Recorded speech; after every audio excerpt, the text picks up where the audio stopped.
వనమల్లికార్జున స్వామి గుడి వద్ద మన శివశక్తి సభ్యులు ఈ ప్లాస్టిక్ నిషేధాన్ని నిర్మూలించడానికి ముందడుగుగా మనకి ఈ రోజు 100 స్టీల్ ప్లేట్లు స్వామివారికి ఇవ్వడం జరిగింది.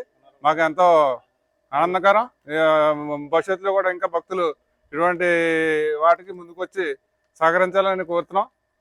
అందరికీ జై శ్రీరామ్. ఈ శివశక్తి టీం అని చెప్పేసి మేమందరం ఇక్కడ శివాలయం సంబంధించిన కుర్రోళ్ళందరూ ఇక్కడ యూత్ అంతా కలిపి అందరూ ఒక టీంగా ఏర్పాటు చేసి ప్రకృతిని కాపాడుకోవాలన్న కొత్తాటలో వెంకటేశ్వర స్వామి గుడి దగ్గర 200 ప్లేట్లు ఇవ్వడం జరిగింది. అలాగే మన మొగల్తూరులో వనమల్లికార్జున స్వామి టెంపుల్ దగ్గర ఒక 100 ప్లేట్లు ఇవ్వడం జరుగుతుంది. అలాగే ప్రతి ఒక్కరూ కూడా ఈ అవేర్నెస్ కార్యక్రమం చేయాలని చెప్పేసి ప్రకృతిని కాపాడుకోవడంలో మన వంతుగా ముందు ఉండాలని కోరుకుంటూ ప్లాస్టిక్ని నిరోధించాలని మనసారా కోరుకుంటూ ప్రతి ఒక్కరిని కూడా వినమ్రంగా కోరుకుంటున్నాం.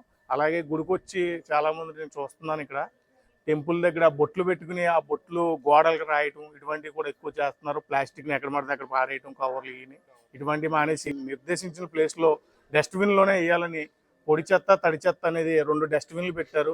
రెండిట్లో ఏర్పాటు చేసి ఈ ప్రకృతిని కాపాడటంలో మీరు సైతం ముందుకు ఉండాలని కోరుకుంటూ థ్యాంక్ యూ ఫర్ వాచింగ్.